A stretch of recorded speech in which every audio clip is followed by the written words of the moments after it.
Okay, let's go. G'day folks, Matt, VK1HZ. It's a pretty new call sign, previously VK5HZ. This will be a bit of a different presentation today. It's not super radio focused or super technical. It's about a year I spent in 2018 and 2019 at Davis Station with the Australian Antarctic program. Okay, so first off, for the radio stuff, it wasn't really a de-expedition or anything like that, and I had to stress that on my QRZ page after all the emails I got asking when I was going to be on the air. But really the radio stuff I did was pretty limited. With the Australian program, we work 6 days a week and recreation time can be quite limited. I've been a licensed ham for around 14 years, but have never been particularly active on air, but it's certainly a great hobby when you're somewhere super remote like Antarctica. Equipment wise, I took down a couple of ICOM rigs. I bought an amplifier after a recommendation from VK1HZ, who has spent time at Mawson, and that certainly served me well. I used the existing antennas that are on the station, so they're mainly terminated sloping triangles and a tandem delta, so this was limited to when they weren't needed for the station operations. I made just over 800 contacts, mostly on FT8, with 30 meters being the most popular band. I also had a handful of SSB contacts. I would have liked to have made some more, but just didn't seem to work out that way, and there were certainly other interests competing for my time. This is the view across to the remote radio receiver hut where I had the radios set up. The towers in the back have the 5 terminated triangles and the tandem delta set up. It was a bit of a walk from the main station area, particularly the time it takes to put on all your cold weather clothing to actually go outside, but I did have a remote desktop set up to do some FT8, which was convenient. And so that's pretty much all I've got for the purely ham radio stuff, and the rest of the presentation is more about the job and working in Antarctica. Australia operates 4 year-round stations in the Antarctic. There's Macquarie Island in the sub-Antarctic, and Casey, Davis and Mawson in Antarctica. Each station has its unique differences. Mawson is the oldest continually operating station in all of Antarctica. Casey's the only Australian station that's directly accessible by air from Australia, and we fly the Airbus A319 and the Air Force flies the C-17s down there in the summer. And I'd say Davis is the best of the 4 stations, but of course I'm pretty biased there. So to get to Davis is no easy feat. The Australian icebreaker, the Aurora Australis, departs Hobart and usually makes 4 voyages per year to the Antarctic for the resupply of the Australian stations.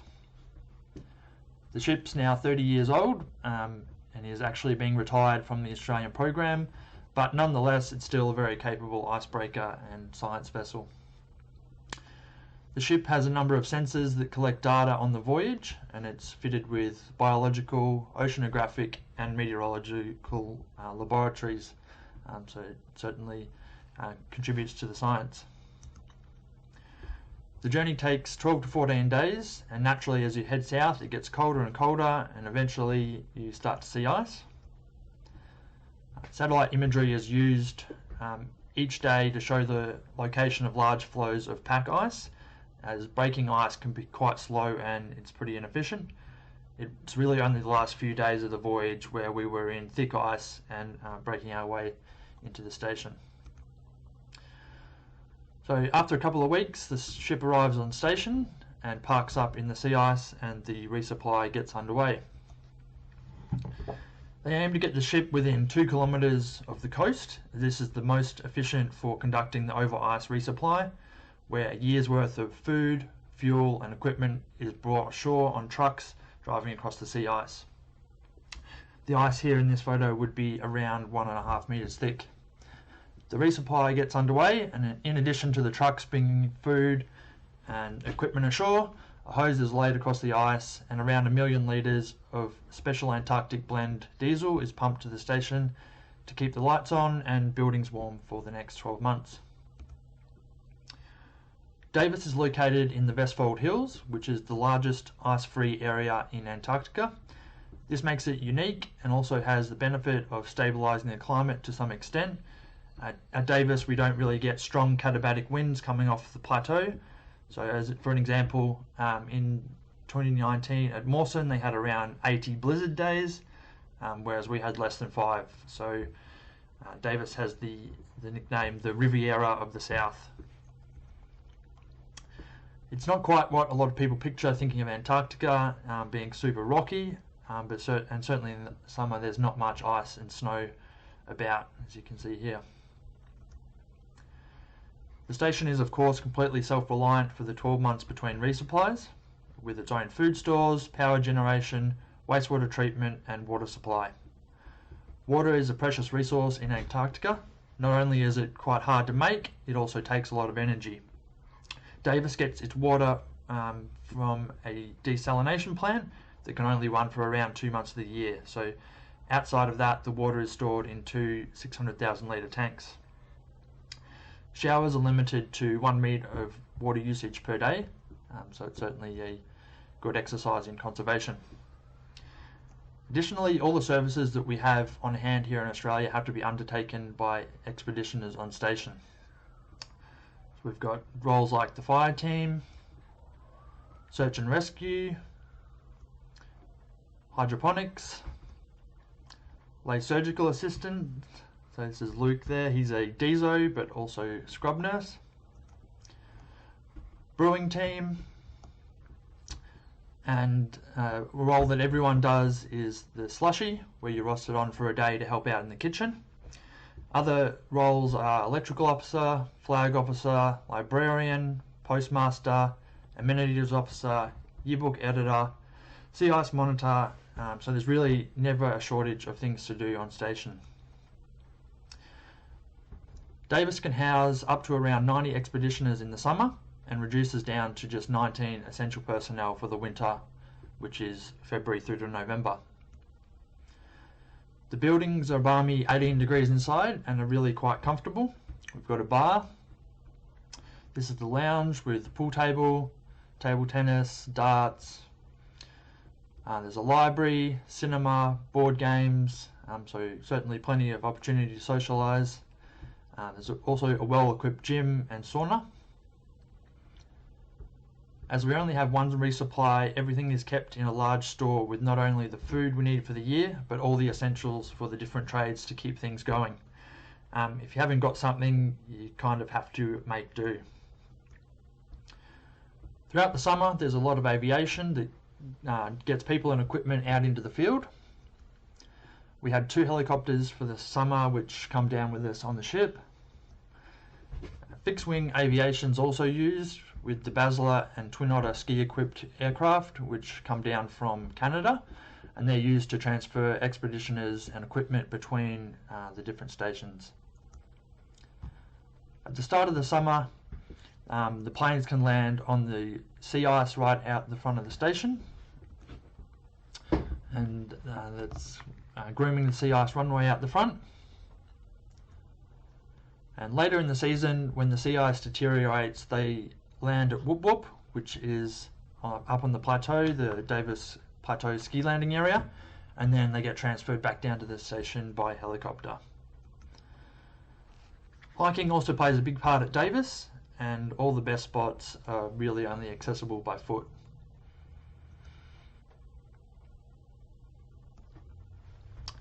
Microspikes like these are needed to walk on ice, but for the most part at Davis, being quite rocky, they're not really needed. Okay, so as for work, I was employed as the Station Communications Technical Officer, or SCTO.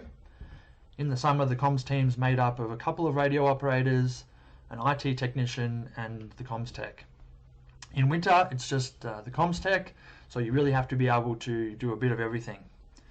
Perhaps most important is the satellite link, which is a 9 megabit C-band link back to Hobart, and you certainly know pretty quickly when the internet's not working. No shortage of people phoning up and telling you.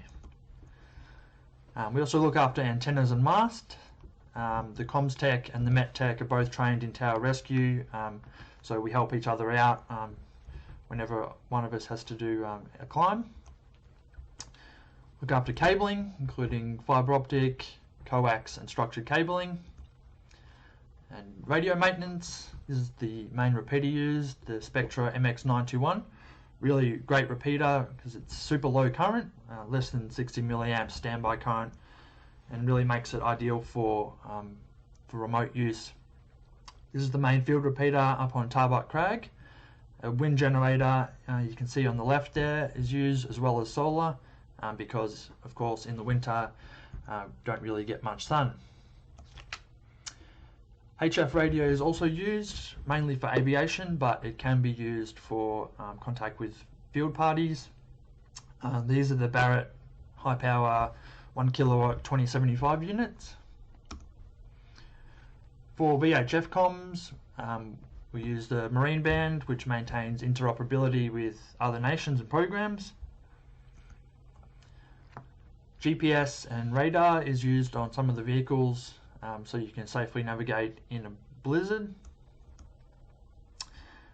Most of the IT work is done remotely from Kingston in Hobart, where the AOD head office is, but you also look after the servers, switches, Wi-Fi access points, desktops, and yes, underneath all that snow is a Cisco switch, happily still working at -30 degrees.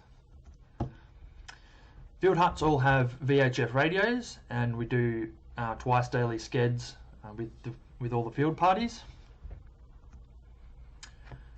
And as SCTO, we also look after whatever else might crop up, such as the doctor's X-ray machine here, and all the other telemedicine gear, AV, video teleconferencing, any sort of miscellaneous electronic stuff, CO monitors and EPIRBs, and yeah, really wide variety of equipment. A lot of support is also provided by the SCTO for science programs. This includes equipment for Geoscience Australia, PANZA, and various universities around the world. At Davis, I looked after a number of these remote AWS sites, and they also had an air quality monitoring component. Remote cameras are used to monitor birds, so penguins and giant petrels. These need to be checked and downloaded periodically. Davis also has an electrical engineer that looks after a number of instruments. This one here is a VHF radar, which I think is about 25 kilowatts fed into an array of 50 antennas or so. And that's used to measure wind high in the atmosphere up in the mesosphere. The Met Bureau have 2 observers and a technician as well. They put up 2 weather balloons a day, which are released by hand. The automatic launchers we have here in Australia aren't suitable for conditions in Antarctica. So in the summer, once the sea ice breaks up, there's also the opportunity to get out for an evening iceberg cruise after work. This was probably the highlight of the summer for a lot of people. For summering expeditioners, there's a bit of a limited opportunity to get off station, so yeah, it's really valued to be able to get out to the penguin colonies. This is Delhi Penguin Rookery, where there's literally hundreds of penguins, probably thousands. It's sort of like stepping into a David Attenborough documentary.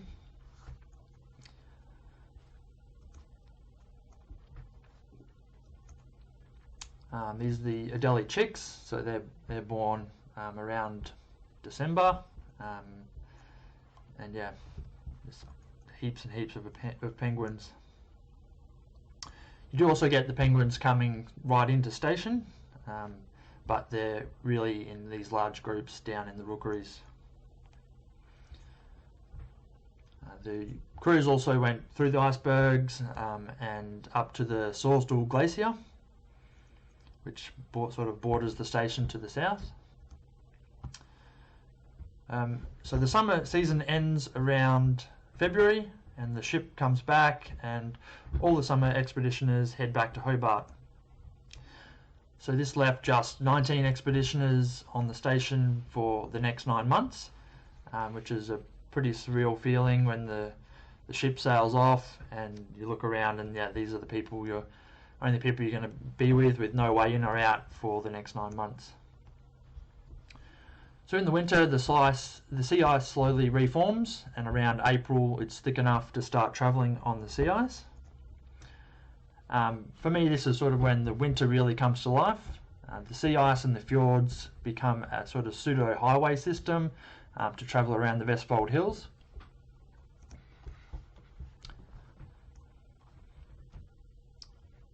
Hägglunds tracked vehicles can carry 4 passengers. They're really well suited to use in the Antarctic for field work because not only are they capable over snow and ice, plenty of equipment can be kept in the back. They can tow a sled and they float, so if you do happen to break through the sea ice, they can usually be recovered. The sea ice is pretty good to travel on compared to the plateau, which, as you can see here, is not much really going up there. It's pretty rough and it can be pretty boring traveling across the plateau. We also use quad bikes, which are a totally different experience to traveling in the Hag. They're not as warm, and especially when you're out in the wind, you sort of need to make sure every little piece of skin is covered up, neck warmers and wrist warmers, and they've got those pogos on the hand grips, which are also heated. But compared to a Hag, where you're more of a passenger, you're just sitting there, only one person's driving, and if you're in the back, you're always scraping ice off the window to actually even see out. So the quads are a really great way to get out and get work done. To travel on sea ice, you need around 200mm thickness for foot travel, 400 for a quad bike, and 600 for the Hägglunds. So all the routes are constantly measured to check on the condition of the ice. In addition to getting off station for field work, there's also the opportunity for recreation trips. There's a number of huts that have been built over the years, mostly from surplus building materials from station programs. These huts are built from steel-clad sort of refrigerator panels and are pretty comfortable once they're defrosted. Got a little gas heater in them, and they warm up pretty well. This is Bandits Hut, which was my favourite field destination. It's had a really great route to get up there, which you can go via the coast through the icebergs. It's the furthest from station, and I think it has the best view. So in the Antarctic summer, there really isn't any darkness. Sort of from the time we got there until February, you don't see a proper night sky. So it's a bit limited to seeing auroras and that. Pretty much are only in the winter. But conversely to this, the winter has 6 weeks where the sun doesn't rise at all. You do get a few hours of this sort of faded twilight in the middle of the day, which is enough to see and get out and about. But certainly in the winter, photography is a super popular hobby and one that I enjoyed when I was there.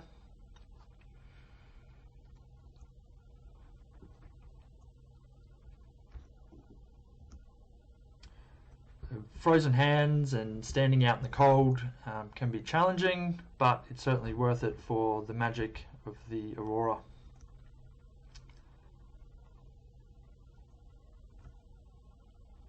You can see that green laser beam is a LiDAR, which the engineer looks after.